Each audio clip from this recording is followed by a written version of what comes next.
you don't mind. We're good. All right, thank you. All right. This open meeting of the Triton Regional School Committee is being conducted remotely, consistent with Governor Baker's executive order of March 12, 2020, and the current state of emergency in the Commonwealth due to the outbreak of the COVID-19 virus.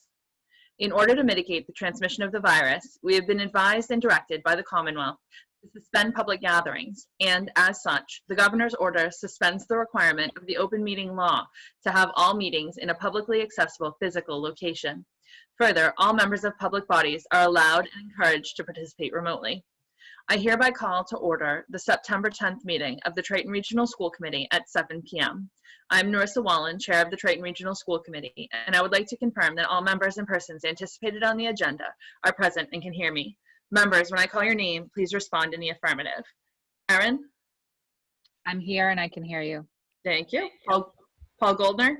I'm here and I can hear you. Thank you. Maureen Heffernan? I'm here and I can hear you. Thank you. Caitlin? I'm here and I can hear you. Thank you. Paulise? I'm here and I can hear you. Linda? Here and I can hear you. Paul Mayette? I'm here and I can hear you. All right, thank you very much. And I should say, Tina sends her regrets. She had a conflict for tonight and was unable to make it.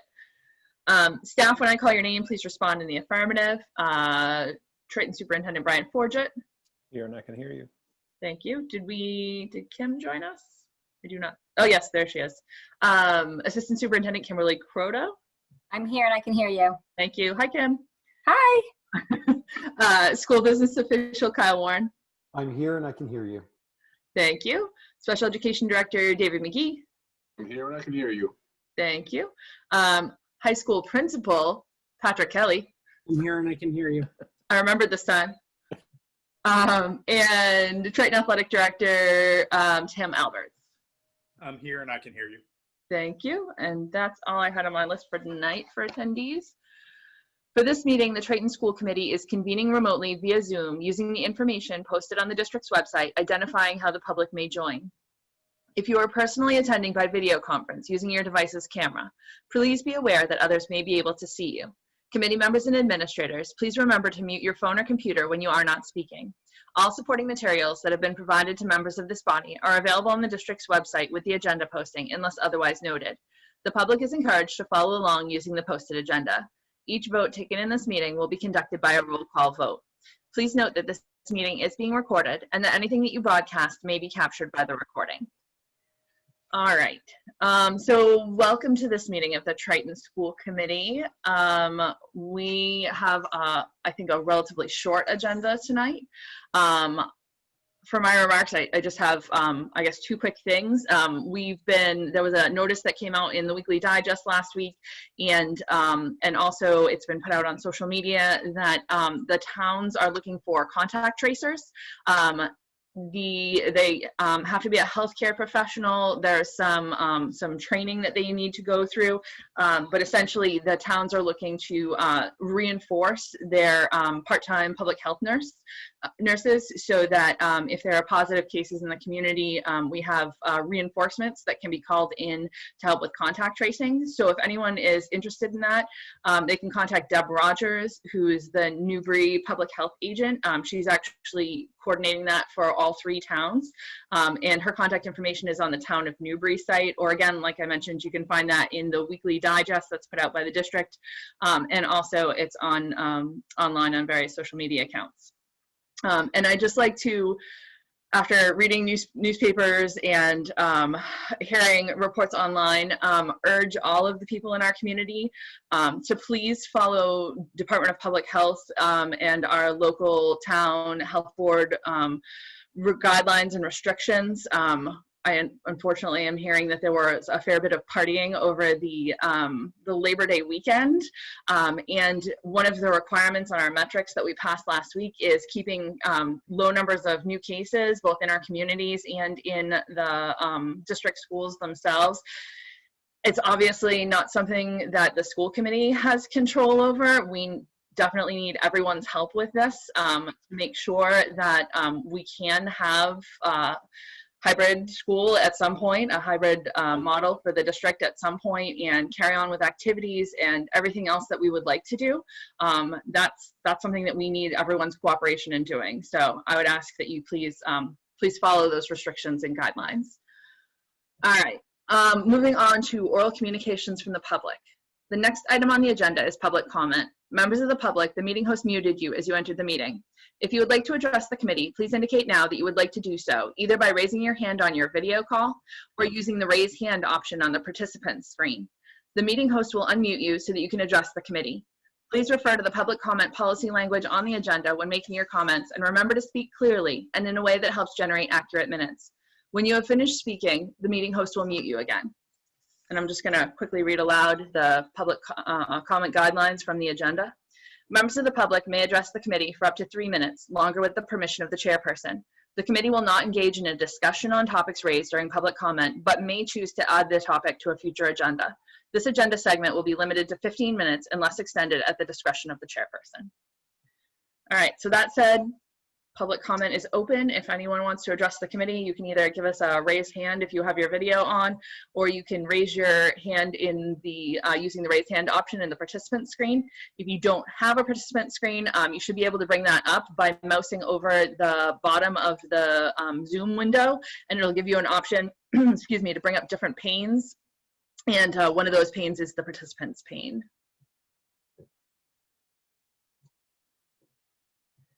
All right, and I do not see anyone. Oh, we see one. Hey, Martha.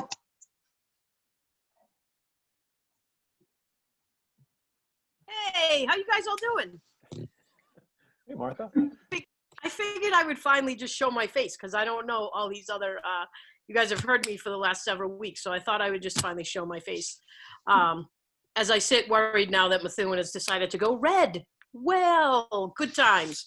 I really just, again, wanted to make sure that I said thank you to you.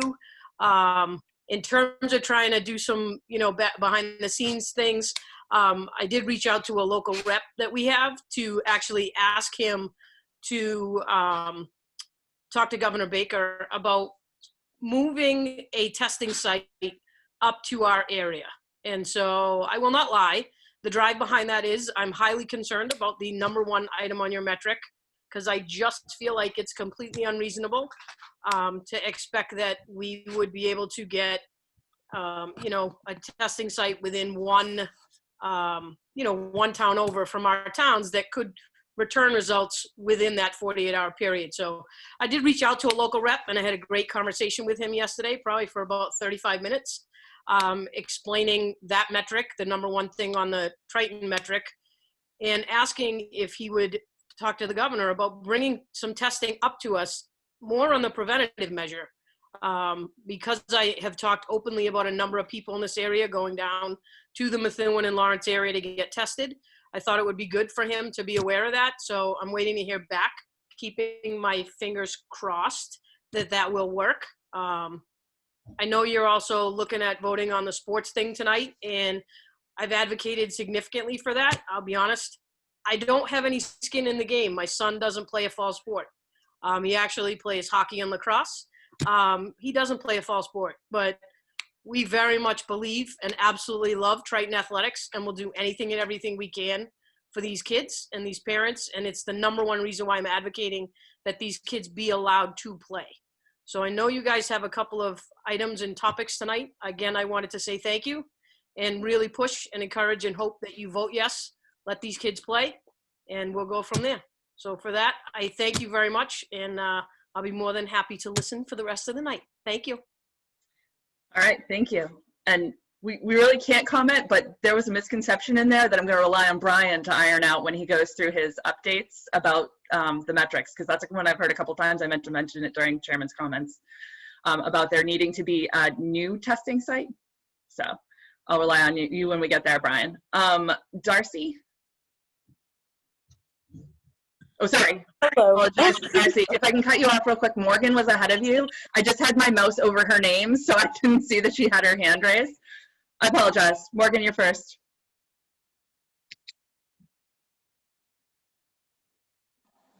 All right, hi, my name is Morgan Hall. I'm an upcoming junior and I play girls soccer. I think we should be allowed to play this fall because the MIAA has readjusted and shaped the rules of the game so that it is safe to play for us. Both them and the CDC have approved of us playing sports and have set in place guidelines we must follow. If it weren't safe, they would not have given the go-ahead for schools to play, as they did not allow any spring sports last year. I know that it brings a lot of extra work for the school to manage this upcoming season, but I know the families of teams would be willing to come together to help out and make it possible. I believe that by postponing the season to February, we are just not willing to accept the challenges right now and are just holding them off for another time. We cannot assume that the new year is going to be a safer time, especially with the cold weather and the flu. And it will be even more difficult trying to manage field usage due to the unknown of weather conditions and snow. That's all I have to say. Thank you. Thank you. Darcy. Sorry again for cutting you off. No worries. So hi, I'm Darcy McDonough. I'm going to be a senior this year, and I was also a captain last year on the soccer team. I know there were some people that were on this last week, and they talked about how they didn't want to have fall sports because of the new modifications. I've talked to a bunch of girls on the soccer team, and we all want to play. Like we had, I don't know if you saw, but we had a rally in Newburyport like 2 weeks ago, and we had like all of the girls soccer team there, as well as a few kids from Manchester Essex and from Georgetown to come support us too. But yeah, we're all eager to get back out there. There's already being like so much taken away from us this year, especially for like, I know, seniors. I think that this is all we can like get. Like, just please help us out in a way. All right, that's all I have to say. Thank you. Thank you. Does anyone else want to speak at public comment? Just doing a quick scan through video feeds. All right, seeing none, we are going to move along then. Reports and deliberations, reopening of schools, update and further discussions. I'm going to send that over to the superintendent. So I have a couple updates, and then I believe the main topic on the agenda is athletics, and we have that separately as an action item in the next section of the agenda. But I think that it all blends together. Just wanted to call it out as an action item. So first, in regards to tracing and testing rather, I can report to you that I know, Narissa, you mentioned it in your comments, the information that we put in the weekly bulletin. In the last I spoke with Deb a couple days ago. I believe she had over 15 individuals on that list already who were interested in being volunteer tracers. So she's now coordinating with Frank and Rowley and Jack in Salisbury to make sure that they have their systems in place so that when those folks are needed, that they are ready and willing and able to go. So it was a variety of backgrounds, and they had all kinds of stuff on the spreadsheet that made no sense to me, but she did share that with me, and that list was growing. So that's very good news that that our towns are working together to increase the tracing capacity so that we're prepared. In regards to testing, I did have a continued conversation with Gary Lee at Anna Jakes. So in our discussions to date, Anna Jakes is the site within the district that is closest to meeting the guidelines as they were drafted. And Narissa, tell me if I'm missing the point that you were saying about something Martha said, and to clarify. And so if I don't say it, I'm not sure what you were meaning. But so in regards to the time, he did confirm that, currently they're running at a 3 to 4 day window. They were 10 days, 6 to 8 weeks ago. So the times are definitely improving through Quest Laboratories. All the testing that they have available at Anna Jakes, that is Anna Jakes Run, is through the ER and through admittance. And so those are, they're on the shelf tests are set aside for those folks. We looked at the possibility of some kind of standing order that would speed up the process so that someone could go directly from having a diagnosis to not having to go to a PCP to get an order, because of the tent at Anna Jakes does require a doctor's order or referral in order to get that testing completed. It is covered by insurance, so it's not the cost issue, but we were not successful in finding a way to work the system so that we could get a standing order, as it has to be based on a medical decision and a diagnosis to say that this person should be tested. So that I still think that remains the closest possibility to meeting the guidelines as they're set out. That doesn't mean that Martha mentioned efforts of hoping to get another testing site being brought into the district. Certainly there's other opportunities and possibilities that we can hope for. But Marissa, did I hit what you were referring to? Yeah, I guess, I mean, the thing that I've heard over and over again is that there's a separate site required, and I'm not sure where that idea came from. There are 2 sites that test minors within those geographic parameters already.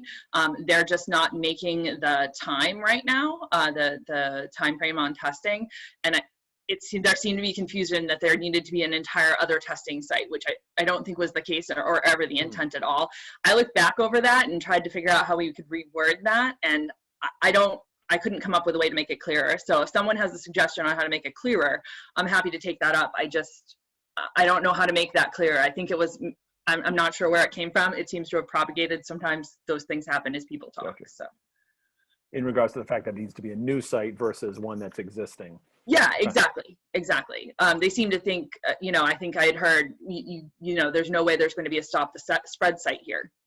That wasn't the intent of that at all. Okay. On that piece of the metric, that item. All right. So any questions about testing and tracing in regards to what I said or Marissa shared? Questions from the committee?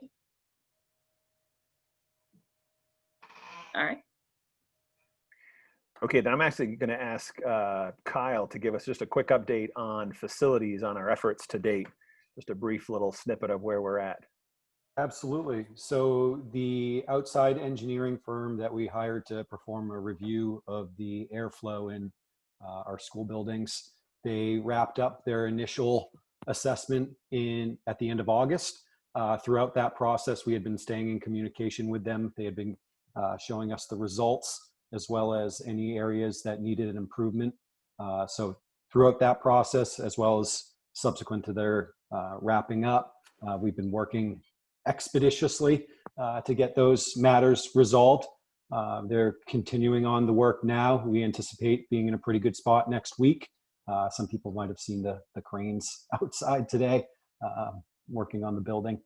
But yeah, so that work continues and feeling like we're in a pretty good spot. And just to confirm, our timing is that if that work is completed by next week, we would do remetering in any of those areas that initial pass of the metering of each space showed not enough air exchange. So all the remedies that have been done would be tested that following week so that we would have a report in hand by that week of when you were making the decision in regards to transition to hybrid or not. So I've kept in touch with Sue Densmore, the president of the Teachers Association, and certainly as we if we know if there's any areas in the building that we're have high priority students coming in next week, we're having them in the areas that we know there aren't any current issues.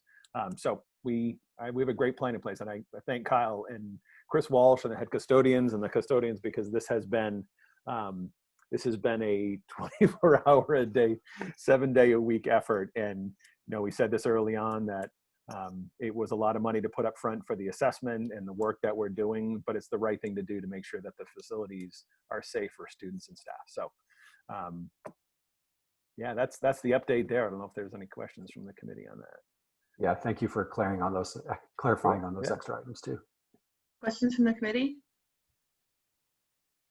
I just have a quick question, Kyle. Can you just talk about where they have found issues? Are those concentrated in certain areas, or are they kind of scattered?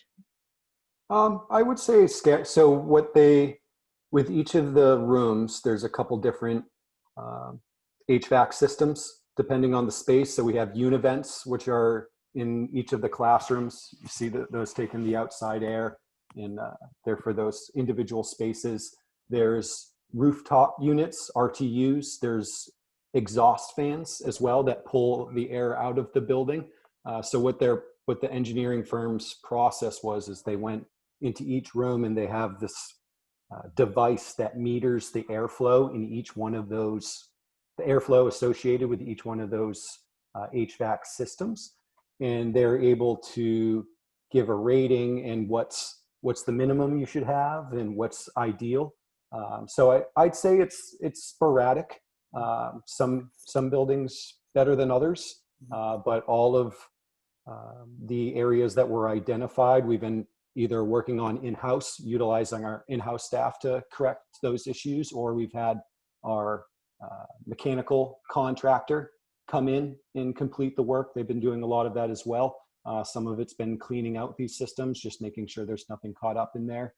To answer your question directly, it's a bit sporadic, but that's kind of the details behind it.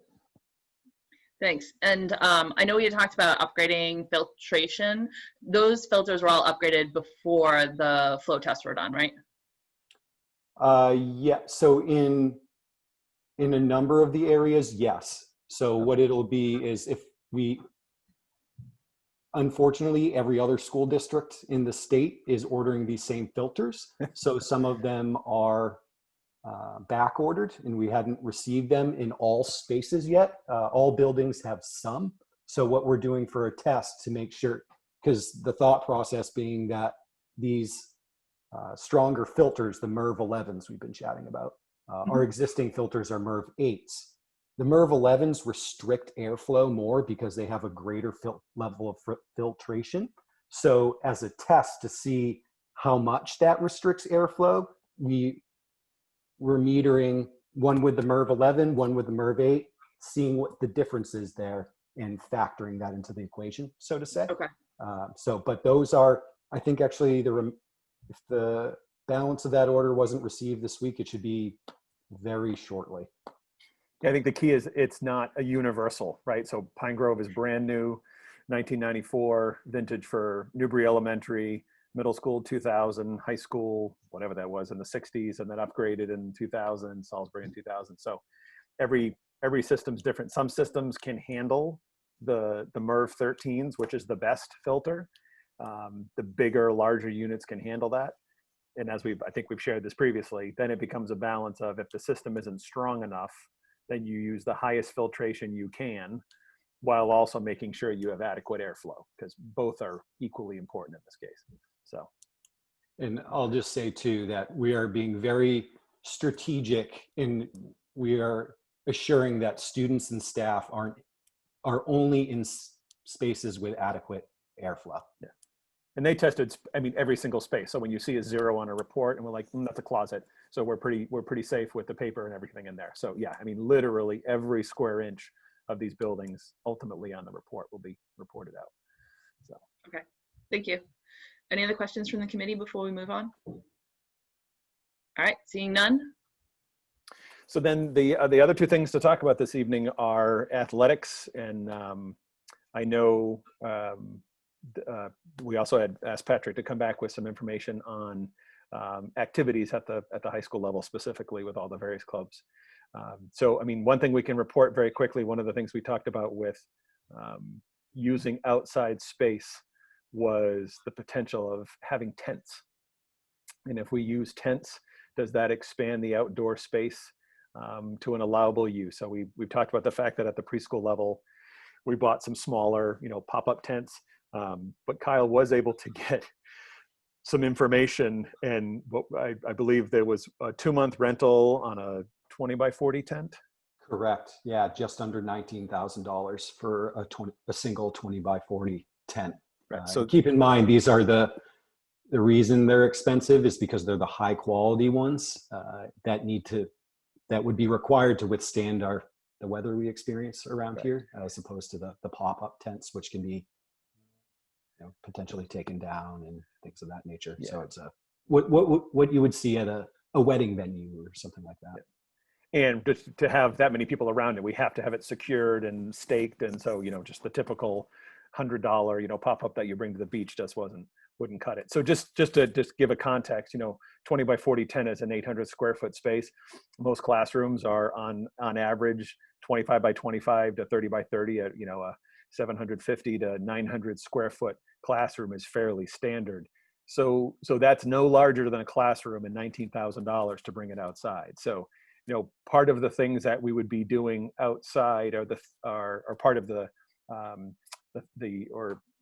some of the events or activities that we'd be looking to do outside are those that we've already said the restrictions and guidelines don't allow us to do it inside.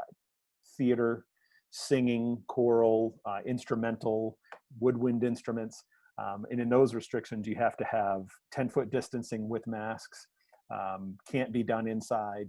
So, you start to do some layouts there and you're talking about 20 individuals in that tent that costs $19,000 for a 2-month span. So it becomes very quickly prohibitive. We would need to get a much larger tent, quite honestly, to be able to perform activities outside. So I don't think that's a solution. I don't know, Patrick, if you want to give an update on activities overall. I know you've had some conversations. I don't think we have information about each individual activity and the thoughts on running yet, but I know you've had some conversations. Did you want to do that now, or were you looking to do that later? I don't mind jumping ahead. I didn't know the order for. Yeah, I mean, we can do activities now. Yeah. Okay. Does that work? Yep, that works. So in terms of the activities, the questions that were asked last time was to kind of go through, poll advisors about holding extracurricular activities, get a sense from the advisors, try to identify potential issues. Are there things that we could go totally virtual with? And what may need in-person meetings to work? So the vast majority of advisors were still looking to continue their extracurricular activities, looking for creative ways. There are definitely some advisors and clubs where the advisor flat out said, they weren't interested in trying to do it in a hybrid model. They didn't think it would work well, and they weren't interested in trying to do it remotely. I don't know if I want to single those out right at this point, but where they're not certain that they're able to do those things. The vast majority of advisors and for our clubs and activities thought that they could do things virtually. There are some that are already designed and set up to move that way. So DECA, for instance, already has a structure to move things online and have online competitions. And so there are things that are already structured in place for some of them. Same thing with robotics. There are already some virtual events that are being set up. Students could have kits that would be sent home and then able to still compete in their events, just done virtually. So I think some of the organizations that are larger organizations are already trying to figure out ways to be able to do some of these things remotely. So I would say the vast majority of our clubs were probably able to modify to have the meetings held remotely, even starting as soon as next week or the week after. I know like our student council is looking to start meeting at their normal Wednesday at 7 a.m. time, which feels much earlier in a virtual setting, but it's keeping kind of the same structure of what they would typically be doing. Our class advisors working with their classes still want to be meeting on a regular basis. Our leaders club that meets with our captains from all of our sports and with some of the leaders from some of our other clubs and activities still wants to be meeting and working. And that's a group that is probably more necessary now than ever as we think about having students help lead other students through times of adversity. That's going to be something that's really essential to keep running. So we have, I would say, the vast majority of our clubs that we're going to be able to modify and still be able to run virtually. There are some that, based on the guidance that we talked about last week, become more challenging one to run virtually. And if we are bringing them in person, would require significant modifications and or changes. So thinking about our color guard come the winter, if we're running color guard, we probably need modifications similar to what we saw to many of the athletic teams, whether we're looking at making sure every participant is masked, keeping people at significant distance, considering limiting numbers, especially in indoor spaces. If we are thinking about it in a similar vein to what choices were made with soccer and field hockey, as we try to keep people at a distance, they're not coming into direct physical contact, but thinking about numbers and modifications is going to be something that is important, especially for an activity that takes place in the winter in indoor confined spaces. The gymnasium's a large space, but still needing to make sure that based on numbers, we're kind of meeting all of those guidelines. For our marching band, I think that's something that would require significant modifications, and the marching component of it would be incredibly challenging to be able to do. But I think there's potential ways, as long as we're keeping everybody outside. When you think about the guidance that we got for our indoor classes around, our band and choral classes, those are still going to hold true for our extracurricular activities. So it's going to require those to be outside, to be at a significant distance, facing in the same direction. There are, there'll be significant hurdles for that to run, and it will, as is the case with some of our athletic activities, look very different in some ways than it has in the past if we're able to run it. I was unable to get a ton of guidance in terms of thoughts around theater. The indoor performance isn't something that's all that feasible. I know I had talked to Shay previously around the ideas of some type of readers theater, or some other type of production that would keep people or allow for kind of a different type of experience, but still trying to potentially do something. Again, that's gonna be something that comes with significant challenges to be able to run.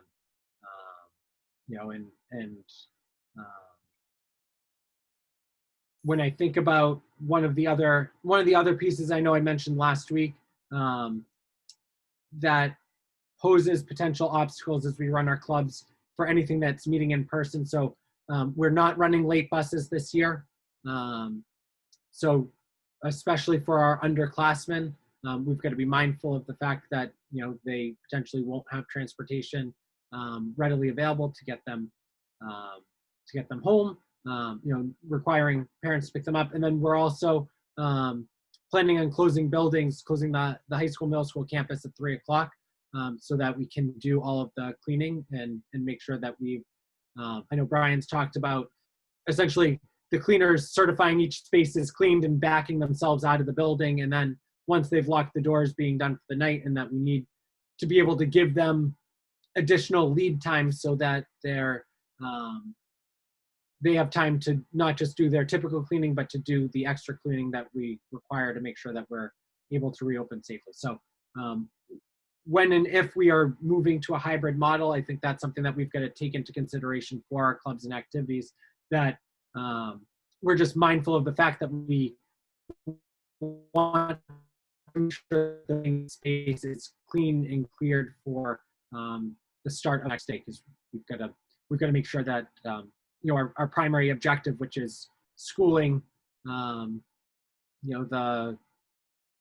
900 to 1,000 students that come through the middle school, high school campus, is able to take place effectively. So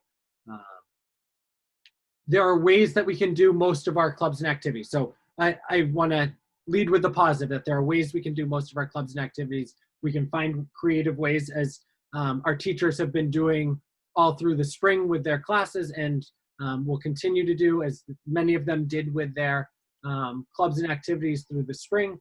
We're going to continue to find creative ways to have our students continue to participate, because ultimately student participation in our clubs, activities, and athletics, as I've said before, really make the student experience what it is and is what excites our students oftentimes about their school experience. So we want to make sure that we're still including those things, but they'll all look significantly different. All right, thank you. Questions for Patrick on other activities? All right, I see none. Thank All you, right. sir. Oh, Erin had a question. I think she was. Oh, Erin did? Sorry, go for it, Erin. That's okay. I know you talked a little bit about the 3 o'clock and starting with the cleaners. Do you anticipate when we go back to hybrid that you may potentially have the kids all go home and then start like their club or after school activity remotely and continue it that way? Yes. Okay. So we'd need some lead time, and this is something that our advisors would have to work out and have to want to do as well, right? So students are going to need lead time to get from the school to their home, and then to sign on to participate in something remotely. I know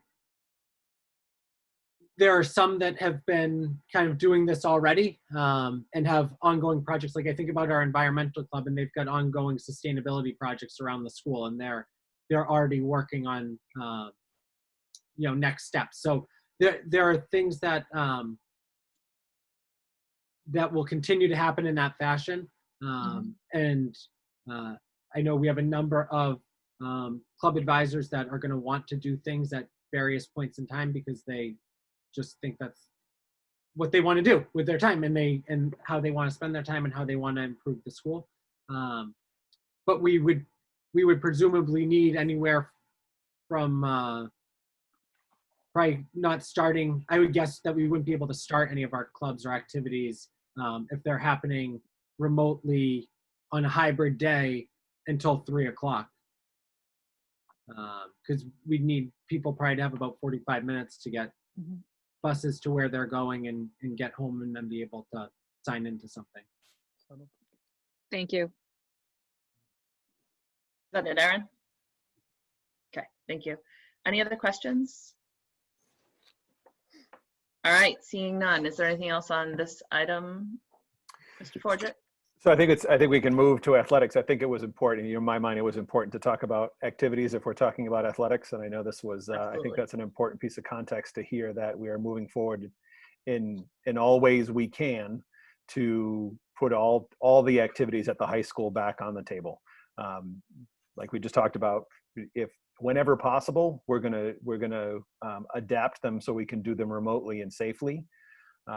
Obviously, if we're talking about athletics, no way to do that remotely. So as far as new information, I was talking with Tim and Patrick today, and there's nothing new from the Cape Ann League, right? There's nothing new from athletic directors. There's nothing new from principals. Superintendents have talked, principals have talked, athletic directors have talked.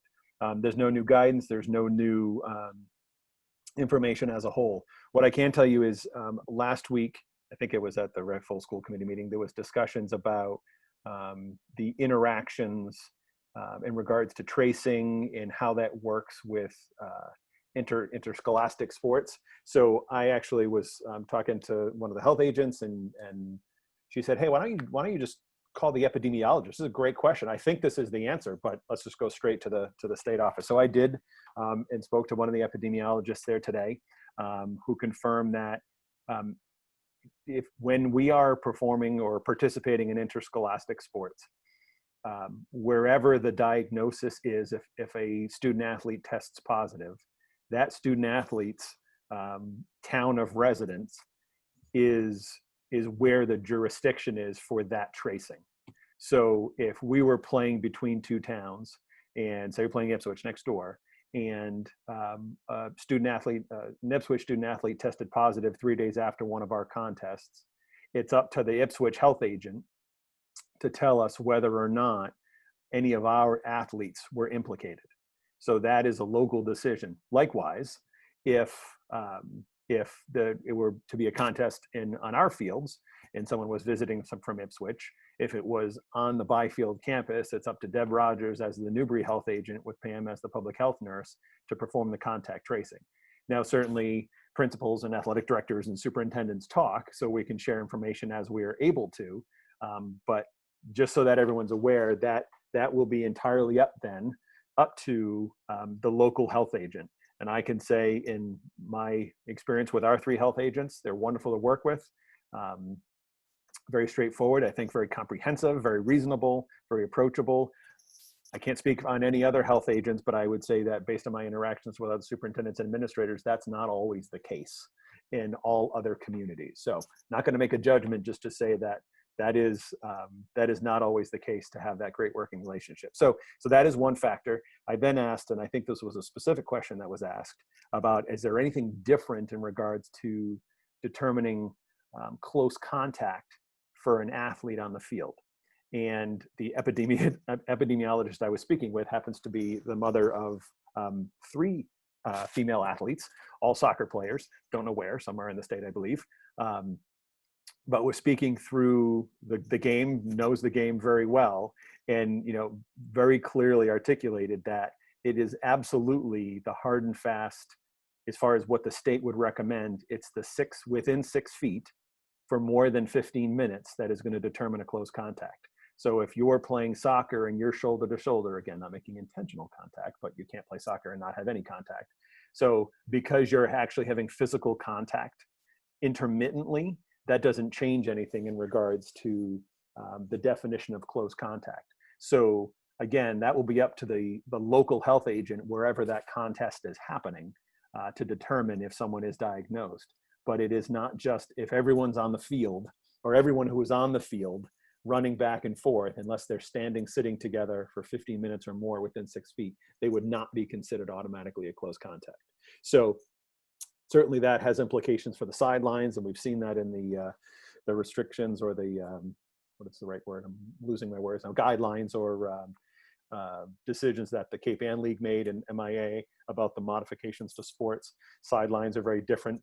Benches are not kids huddled together, right? Everyone's spaced out. So has implications across the board for that, but just so that we are all on the same page as we move forward with these decisions. So I will speak on behalf of Tim and Patrick because we agreed it made sense to do so. I think that the entire Cape Ann League is now moving forward with sports. We know that there are some committees who have to take a formal vote, like Triton, because we are starting to open, or we chose to open in remote. So due to that fact, you have to take a vote to participate. There are other districts, and 2 of them tweeted out tonight, Newburyport and Ipswich, that they're starting hybrid, and so the decision's been made. They've confirmed, Pentucket confirmed earlier this evening, they're starting hybrid. So the Cape Ann League is moving forward with boys and girls soccer, boys and girls cross country, field hockey, and what am I missing? Golf. So at this point, I believe the right thing to do is to make the decision to participate in fall sports. I say that with a considerable amount of concern, because my biggest fear is that any one thing stops the larger process of schooling from happening, right? So our goal is to get everyone back into the buildings for their education and everything else that goes along with education, including extracurriculars and athletics and clubs and all those things. So I'm hesitant to do anything that will slow down that process. But by the same token, I also think it would be a challenge, because if we were to say no sports, then that would in essence mean that we don't have a fall season, because if no one else is bumping to the keep calling it the bumper season, the floating season, then we wouldn't have any competitors in the Cape Ann League. So again, if half the Cal was floating to the February floating season, we would have competitors. We could put a schedule together. If we're the only Cape Ann League town that isn't participating in sports, Tim has no one to schedule with to have interscholastic competitive contests. So I think the right thing to do is to vote to participate in sports. I will say that I would ask that as you're doing so, that you're doing so with the mindset that I may have to make a decision. I believe it was yesterday where Linfield had made the decision to start hybrid and to participate in sports. They didn't have to have a formal committee vote. They were moving full steam ahead. They shifted to remote. based on their status moving to red and becoming a statewide hotspot. And so they've already determined that their season needs to be delayed to September 30th for a start. So barring anything locally that changes, Salisbury shifted to yellow as of yesterday. That's not going to prompt any big decisions right away. But if anything needs to shift, that doesn't mean that we wouldn't have to shift along with everyone else if the data and the metrics say that we need to make a shift. But I do think the right thing to do here is to move forward in planning and anticipating starting the fall season as of with tryouts, I believe, starting next Friday, the 18th of September.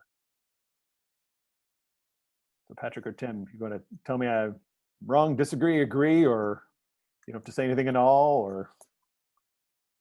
No, I would kind of agree with the kind of assessment that our choice right now is either to have sports and play and participate, or to really cancel the season, because there isn't a floating season there for us to participate in.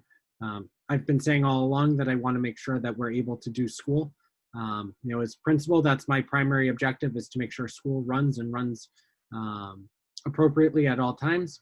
And certainly adding in anything additional beyond school makes that more challenging, but I've advocated all my life for athletics, and so there's a piece that we recognize the impact of all of our extracurricular activities on our student experience. So I think we're in a place where it's a difficult decision, but ultimately we feel like there's enough need to make sure that we have a season and that we participate and that we have experiences for our students. I just would also say we need to be ready to make a hard decision if anything changes, and to be able to make a hard decision quickly.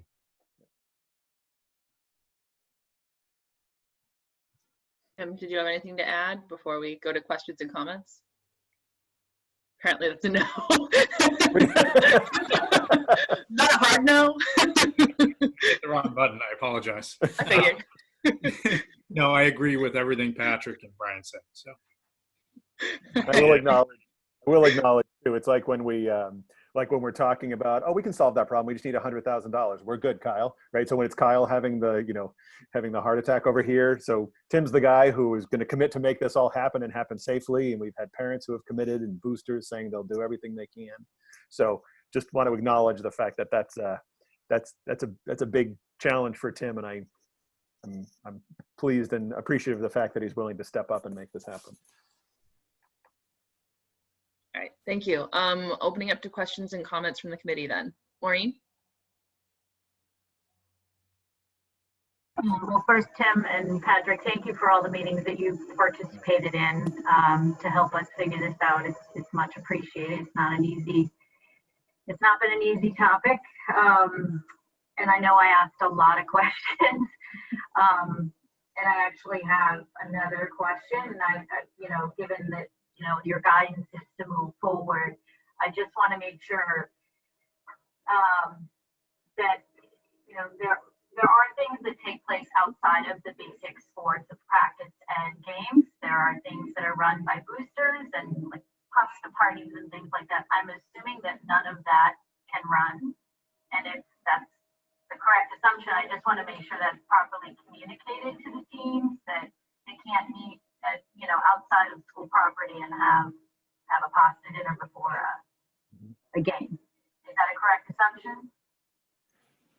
I don't want to preempt Tim or Patrick, but absolutely, right? I mean, if it's a formal school activity and it falls under the jurisdiction of Triton Athletics, then Patrick as the principal and Tim as the athletic director has the ability to say these things can't happen, right? I mean, when we're practicing, and that doesn't mean if one student athlete goes to another student athlete's house, they're violating anything.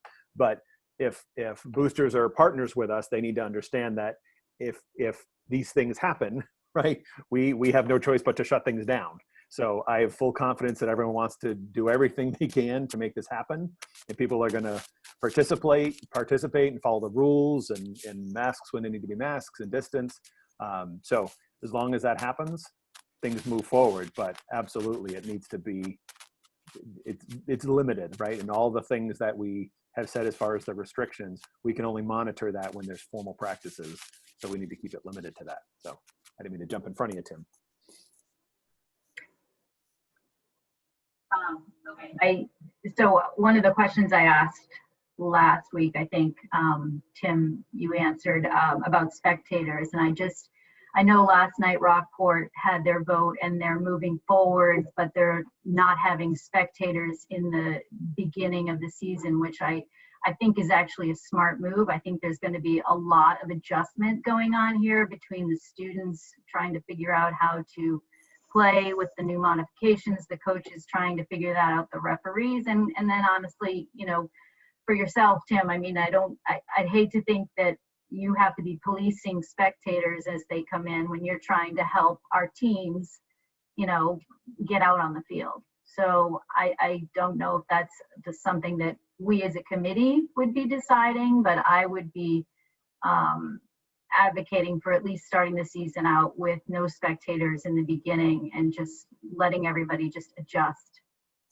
So I don't know if you have any thoughts on that, Tim. Yes, as a league, we had discussed and recommended, just focusing on the safety of the student athletes for the first 2 weeks, getting that off in phase 1, and then, regrouping, reevaluating, and, consider having spectators kind of in phase 2 after 2 weeks. So, I think since March, I've heard, I wish anything my son or daughter could play their season. And, I've heard that hundreds of times. And now we have that opportunity, and we want to make sure that we do it safely and, we keep everyone going forward. And then, hopefully we can add spectators under the state guidelines into the season. Maureen, I think one of the things that's going to be a recurring theme is that everything is going to look different and everyone's going to have to make sacrifices in different ways if we're going to make things happen. Same thing with our return to school. It looks different, and everyone's having to make certain sacrifices, whether it's the timing of how things work, their childcare after school or before school, the way in which things operate in a classroom in terms of athletics. It might be not having as many or not having spectators present. It might be how the game is played. I know Darcy spoke tonight about being okay with the fact that soccer is going to look different, and we heard last week that others weren't okay with sports looking and feeling different. But in order for us to make this happen and make other clubs and activities happen, they're going to look different.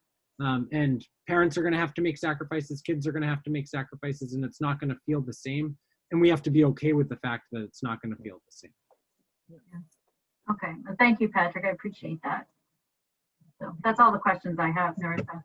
Can I just add, Tim, to clarify one thing? So the first of the Cal agreed that no spectators for the first 2 weeks. Is that when we shift to games? Yes. Yeah. Okay. First 2 weeks of the game schedule. Of the game schedule. Okay. Yeah. So practices and tryouts and all that, and then 2 weeks of games. Okay. Just making sure we're all on the same page. Thank you. Other questions from the committee or comments? Paul Mayette. First of all, Patrick and Tim, thank you for all the time. I want to reiterate that, and Patrick, especially for everything you put in with the other activities. That really does help with all of this.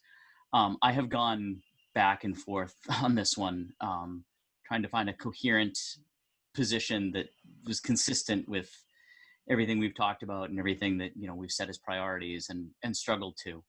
But I feel like in the end, I haven't come down on one, so I've gone back to what can we control. And it was helpful to hear both of you, Brian and Patrick, say that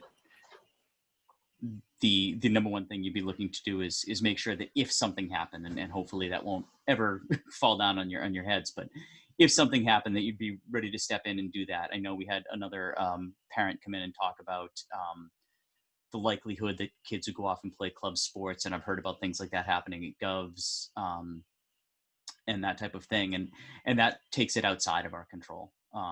We can't step in as quickly on that one, so I'm inclined to go there. And I want to also, say to the student athletes who've come in, first of all, thank you for the courage to stand up and come in and talk about that. That would have been terrifying to me in high school. But also just ask you guys to remember that, a lot of this is going to ride on your, as Patrick was just saying, you're willing to make the sacrifices that need to be made to keep this going and make us all proud as a district.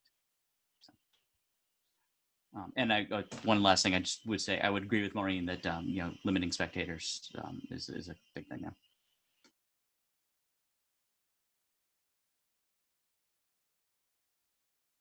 Sorry, muted myself. Any other questions or comments from the committee? All right, so seeing none, I have a couple.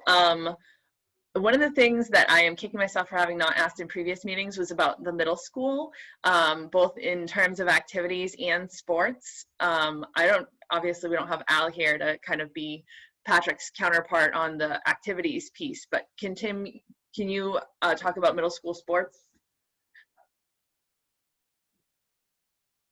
Question. Thanks, Narissa. Last year we offered middle school cross country and middle school field hockey, as well as 8th grade. We had an 8th grade waiver for boys JV soccer as well. This year, with everything going on in the league, the middle school leagues are not going to run.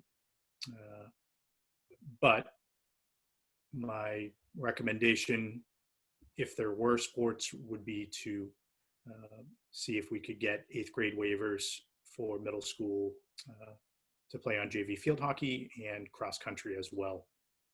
So at least there would be opportunities for those teams, for those students to participate, as well as help out our sub-varsity teams as well. Okay, thank you. I appreciate that.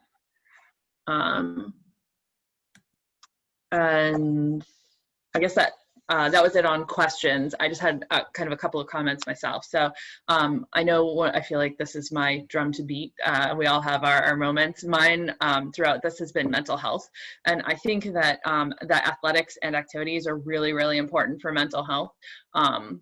And I appreciate the work that has been done both locally and at the state level towards modifying the sports and activities that might be available, because I think this goes a long way towards mental health and can help, with particularly at the high school level, I think, with some of the isolation that was kind of evident in the spring there. I do have a concern with what's gone on in the last week or so with both Hamilton Wenham and Linfield switching from hybrid to remote. For me, I don't think that's enough that I would say no to sports, but I am very concerned about that. And I don't know if I want to condition our vote on this, but I feel like it feels like something I have to say, that if we are in such a situation that our cases are high locally, I don't think it's the right thing to do to play sports at that point. If we're hybrid and we're feeling like we would be switching to remote at that point, or if we're still in remote and the cases go up to the point that that it would have triggered remote, outside of the situation that we're currently in, I don't. I would, I guess, trust in Brian and Tim and Patrick to make a judgment call at that point, but I would hope that you would make a judgment call on the conservative side, the more cautious side, as you're having those discussions, because I just struggle with that. I struggle with a community's cases being high enough to switch your schooling, but not high enough to shut down your athletics. So, and then my other, I guess this is maybe a question to Tim, is there a discussion about spectators? Because, so kind of furthering what Maureen said, at some point, if we have spectators, and I know you had said in the past that they would be limited at 50 people, I kind of see, if it's a first come, first serve basis, that we're going to have people milling around well in advance of, you know, a competition, and that's a concern. Is there a way of, you know, electronically ticketing or something like that, where I've seen other groups do, where you essentially have a reserved spot and you know exactly who's going to be there, and it's not a walk-in sort of basis? Has the Cal had any discussion about that type of thing after those first couple of weeks? Good question. We have discussed it. There are other leagues that are assigning kind of a badge or a lanyard, one lanyard per student that they would give to whoever they want to attend the game. That would pretty much cap it at 50, because usually there's, you know, low 20s on the fall sports rosters of the teams that are playing. And those lanyards would be their ticket to admittance, if you will, to the venue. You know, we will, if spectators are part of it, we will have staff there to contact trace. We will be requiring masks on campus, and spectators would be signing in with their name and phone number and email, just so we have it in case anything ever happened. We have it right away. So, sure. Okay. Thank you very much. And other than that, I guess I just want to second what I think Maureen and Paul Mayette have already said, in that, you know, this is on the athletes to follow the rules and make sure that things are done sort of by the book. And, you know, to some degree, it's going to be the honor system. I know that was alluded to, that, you know, when it's happening outside of district grounds, we don't generally know what's going on. But both the school and the athletics program, and in the case of activities, the activities programs as well, are going to rely on things being done by the book. So I hope that everyone takes that to heart, because it could be one instance where, you know, a team decides to get together off campus in an unofficial activity, and I both love and hate, you know, this analogy, but it feels like a house of cards, and it only takes one card moving, and the whole house sort of falls apart. And I feel like that's where we're at. And I just hope that everyone takes that to heart if this is approved by the school committee, because that's the reality that we're facing. So, any other questions or comments from the committee? All right, seeing none, can I get a motion? I'll rely on whoever wants to make it, to either formally approve or disapprove of the participation of Triton student athletes in the 2020 fall season. I'll make a motion to approve sports for the fall season. All right, thanks, Maureen. Is there a second? A second. Was that Aaron? Yeah. Okay. All right, thank you. Any further discussion from the committee? All right, seeing none, I need a roll call vote, please. Sorry, hang on, let me bring up my roll call sheet. Aaron? Yes. Thank you. Paul Goldner? Yes. Thank you. Maureen? Yes. Thank you. Caitlin? Yes. Thank you. Paul Lees? Yes. Thank you. Linda? Yes. Thank you. Paul Mayette? Yes. Thank you. And I don't think Tina arrived, and I'm a yes as well, so that's an 8-0 approval of fall sports. All right. Thank you all for your time tonight. I think that's it for Patrick and Tim. So if you want to sign off, I totally understand, and I wish you a good night, and thank you for all the time that you put into this and the time that you're going to continue to put it into this over the coming months. Yes, thank you both, and I'm assuming Tim will be letting athletes know momentarily. I'm assuming everyone's waiting for this tweet. I don't think it's even that. I said earlier, like, I'm happy to text people after the meeting, but I'm pretty sure it's going to be on social media about 30 seconds after the vote happens. So no need. Thank you both. Okay, thank you. Have a good night. So before we go into executive session, I just need to talk with the full committee about the proposed meeting dates. So we have one big thing that's left. We traditionally do it before the start of school, and that's the approval of handbooks. It's a lot of reading. There are changes this year because of new policies and procedures that are in place with the pandemic and all of the changes in the educational model. Brian is going, are we still good for Friday? We're thinking Friday is still a good day to get those out. I'm sorry, I was writing a note down. What's coming out Friday? Handbooks? I can't. Handbooks? You were saying you were pretty sure you could have them ready for Friday. I have to check. I mean, Ketty's been working on them. They may not be ready for tomorrow.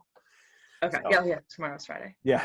Can we, I mean, we had talked about scheduling a meeting for the 16th, but members obviously need time to read them, and they are many pages.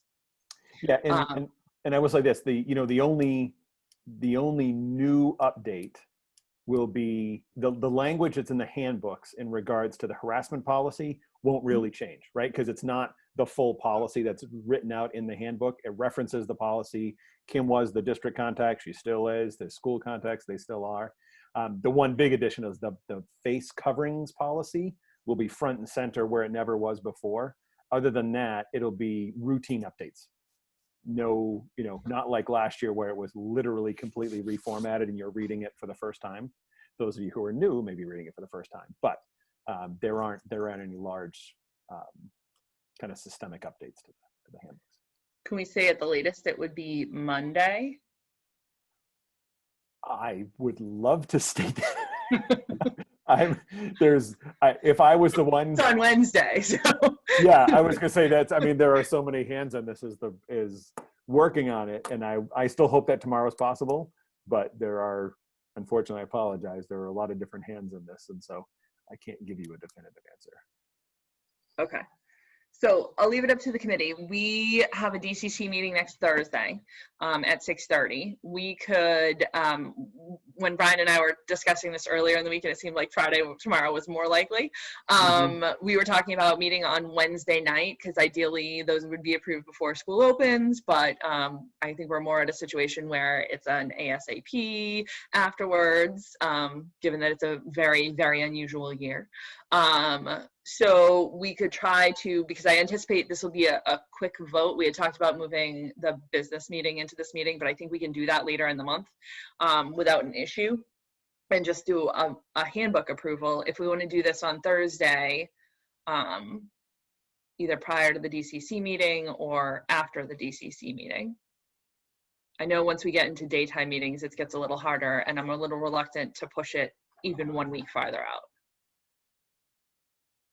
It just carries a little more weight when we have it approved. I cannot do before on Thursday. You can't do before on Thursday? No. Okay. All right. Is there an objection to doing it Wednesday?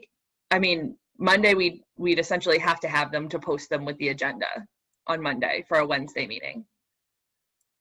So if we're getting them Monday, so that you had had a Monday night and Tuesday night, for those of you who have full-time positions, to review them. Is there any objection to that on the part of the committee? Mr. Lees, can you unmute?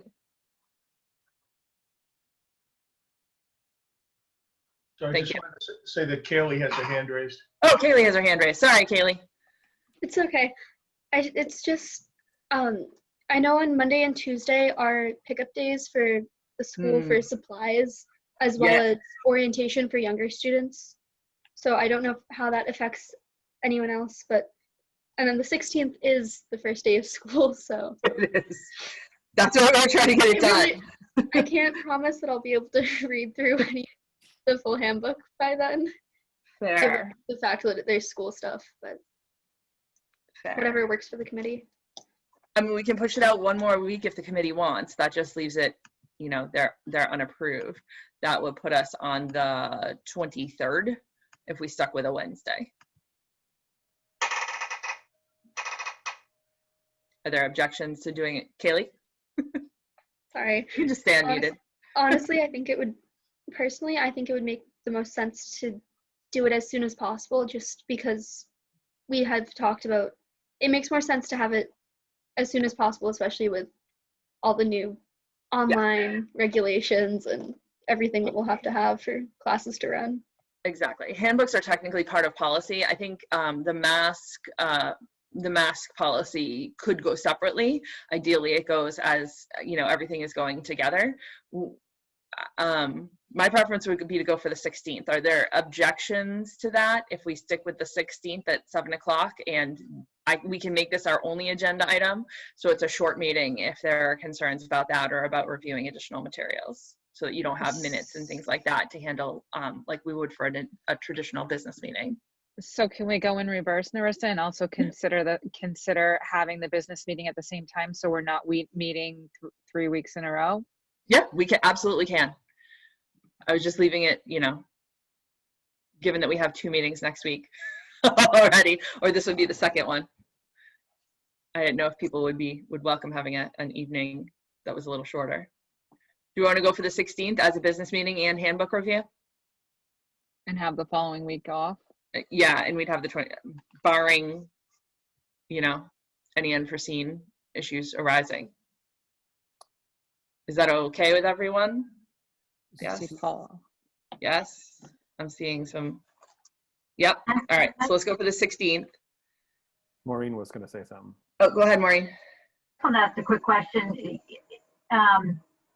Is there like you said that there's just certain things that have been changed? Can we get like a highlight so we can make sure we focus on those and don't miss those? I mean, how are we going to? I know in the past we've literally gotten the hard copy, so Yeah. how are we doing that this time? I can't answer that question right this second. I would have to get back to you. I'm sorry, I don't have an answer for that. They're being edited, and I'm assuming they're being track changes, but I need to confirm that. So yes, ideally the changes are being tracked, and then you get a marked up document. I need to check with the folks who have been involved in that.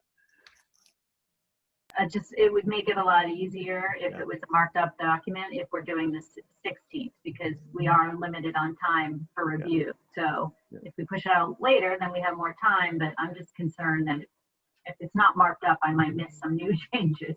Yeah. Okay. So let's aim for the 16th at 7 p.m. and hopefully have handbooks tomorrow with changes tracked in them. And if not, on Monday. Does that work? I mean, I can honestly say I cannot commit to that right this second. I will do my best. All right. All I can say. How about this? We'll play it by ear, aim for the 16th, and I will communicate it out to the committee if there needs to be a change. Fair. Okay. Not to put you on the spot anymore. All right. And we'll aim to do a business meeting that night too. We just have minutes to approve. I'm trying to think. The DCC will be the night afterwards, so we won't have to review the DCC donations, subcommittee reports, that type of thing on the night of the 16th. And then we'll aim to get that all over that night so that we don't have to come back on the 23rd. All right, executive session is the next item on the list, and I need a roll call vote, please. The committee is, I need a motion first to go into executive session for the purpose of planning for negotiations with union personnel, not to return to open session. Nursa? Yes. I just have one question. Yeah, go ahead, Kaylee, sorry. Will you guys be wanting a report on the 16th? Because it's the first day of school, so. Do you want to do that on the 30th? Because I mean, we're gonna have that meeting day anyway. That's usually our tentative school committee meeting, and we're taking that because we'll have to go through the model vote on that night. Okay. So would you be comfortable with the 30th? That sounds a little bit better, yeah.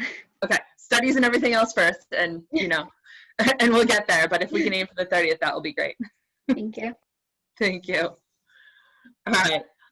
Can I get a motion to go into executive session for the purpose of planning for negotiations with union personnel, not to return to open session, please? I'll I'll make make that. the motion. Ooh, I got Second. two. I think I heard Aaron first. Okay, and a Paul Mayette. All right. Sorry, Tina's not here tonight, so I'm trying to do secretary duties on top of my own so that I have stuff to double check against for minutes. All right, I need a roll call vote, please. Aaron, Yes. Paul Goldner, Yes. Maureen, Yes. Caitlin, Yes. Paulise, Yes. Linda, Yes. Paul Mayette, Yes. and I am a yes too. All right, thank you very much. And we'll enter into executive session with our next meeting currently scheduled for the 16th at 7 p.m. And I'll let you know if that changes.